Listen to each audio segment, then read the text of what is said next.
皆さんごきげんよう、上川薫です。今回取り上げる話題は、中国共産党が国外でどのような政治宣伝工作を行っているか、その一端が現れるニュースが出ているのでご紹介します。それはイギリスの議会において国会議員に対して中国系の資金を注入して中国寄りの発言や行動を引き出そうという政治工作です。イギリスにおいては MI5 という国内の治安当局があり、この MI5 が中国共産党の活動について警告を行うというニュースが流れています。今回の話はイギリスなわけですが、じゃあ日本はどうなのか、そのあたりについての解説は後半にて行っていきます。それではイギリスでどのようなニュースが流れているかニュースを見ていきましょう。中国工作員、イギリス議会に影響力行使か MI5。 イギリス情報局保安部 MI5 は中国の工作員とみられる女性がイギリス議会に対し献金を通じて政治的な影響力行使に関与していると警告した。リンジー・ホイル下院議長の事務所は MI5 と協議の上、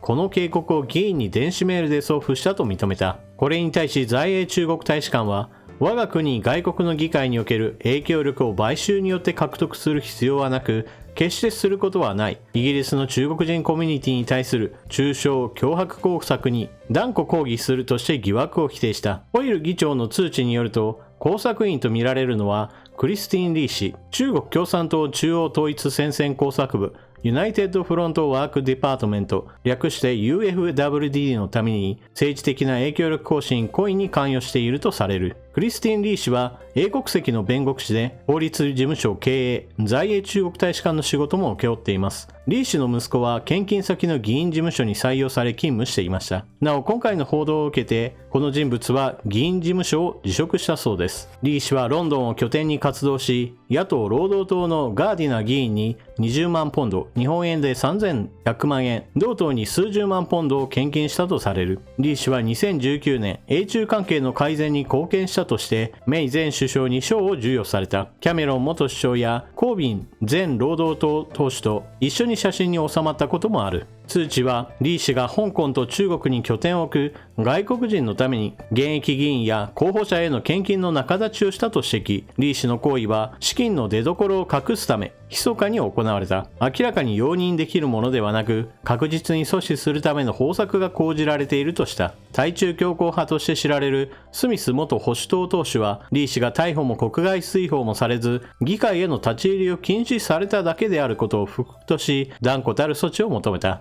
まず第一に、英国における今回の手口というのは、まずイギリス国籍を持った法律事務所の経営者が議員らに対して献金を行いました。この献金というのはあくまでも国内における政治活動の一環であって、表向きは合法的に行われたものです。しかし MI5 がこの指揮を行ったのは、そのような表向きな話ではなく、そもそもの資金の出所というのがイギリス国内ではなく、中国共産党の関連人物やその組織などから出ていることが問題であるとしているのです。そして献金先の事務所には、今回問題の人物とされているリー氏の息子が職員として採用され働いていたというわけです。このあたりは関係がズブズブになっているのではないかといったことが想像されるわけで、このようなことによって国会議員が中国側の思う通りの活動に邁進するといったことが懸念されるわけです。ただし今回の話というのは、そうした目論見というものがイギリスの国内における諜報活動を担当している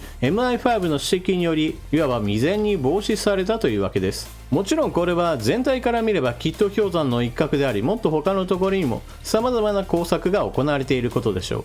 例えば今回の話というのは献金というお金が動いているわけですが、お金ではなくハニートラップのような個人的なゆする材料を作ることによって議員をある程度操る、そのような手段というのは昔から使われていると言われています。なおイギリスにおいては今回登場した MI5 ではなく MI6 の方が基本的には知名度は高いと言えるでしょう。この MI5 は海外における諜報活動を行う機関なわけですが、日本においてはこの MI6 に当たるものがありません。MI5 というのは国内における諜報活動についての監視などを行っている機関であり、日本においてはこれに該当するのは公安調査庁になります。しかしイギリスにおける MI5 と日本における公安調査庁が全く同格のレベルで仕事ができるかといえばそういったわけではありません。なぜならば日本においてはこうしたスパイ活動について徹底的な情報収集ができるかといえばそういったわけではないからです。日本は残念ながらスパイ天国と呼ばれるような取り締まりの法律や取り締まりの機関が不十分な国として知られています。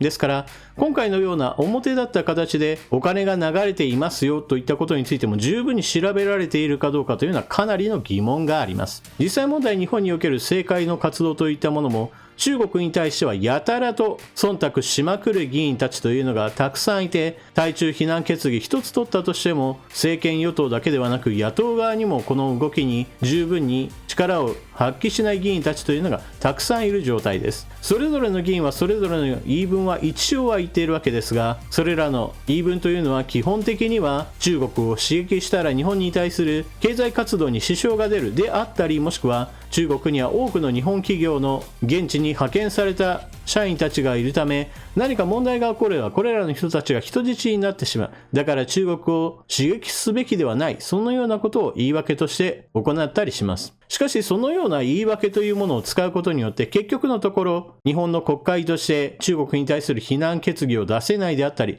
非難決議を出そうとすればそれに対する反論する勢力として存在するのであれば中国との関係を疑わざるを得ないわけです。このあたりの事情について結局のところしっかりと調査されていないために今のところ憶測としか伸びているだろうとしか紹介できないのが現状です。しかしこのような予想というのは決して陰謀論ではありません。なぜならばすでに調査やそして摘発が行われている国が実際にあるからです。今回の事例はイギリスなわけですが、その他アメリカやオーストラリアなどでも同じような話は出ています。アメリカにおいては政界だけではなく科学技術分野におけるスパイ活動についてもたくさんの事例が報告されていますし、またオーストラリアなどにおいても今回の例と同じく国会議員に対する買収やもしくは献金などを通じて中国側の意図に基づいて発言をする、そのような議員を育成しようとする動きなどもあります。そのような事例が明らかに存在しているのですから、日本側で全く中国が何も活動していないと考える方がむしろ不自然なぐらいです。以上のような事例から考えられることは日本国内において対スパイ法を制定し、対スパイ法に基づいて捜査を行い、そして摘発するための本格的な諜報機関を設けることが大事でしょう。そのためには母体としての公安調査庁があるのですから、それを発展させ、拡大させることも十分考えられることですし、また国内だけでの傍聴機関だけでは十分ではないでしょうから、海外での中国の動きといったものをつぶさに分析するための、そのためのアメリカの CIA やイギリスの MI6 に該当するような諜報機関を日本でも作るべきだと私は思います。皆さんは今回のニュースを聞いてどのようなことを考えたでしょうか。ぜひともコメントしていってください。それでは動画最後までご視聴いただきありがとうございました。チャンネル登録していない方はぜひともチャンネル登録を。そして動画を見終わったら評価ボタンのクリックもよろしくお願いします。それでは次の動画でまたお目にかかりましょう。またね。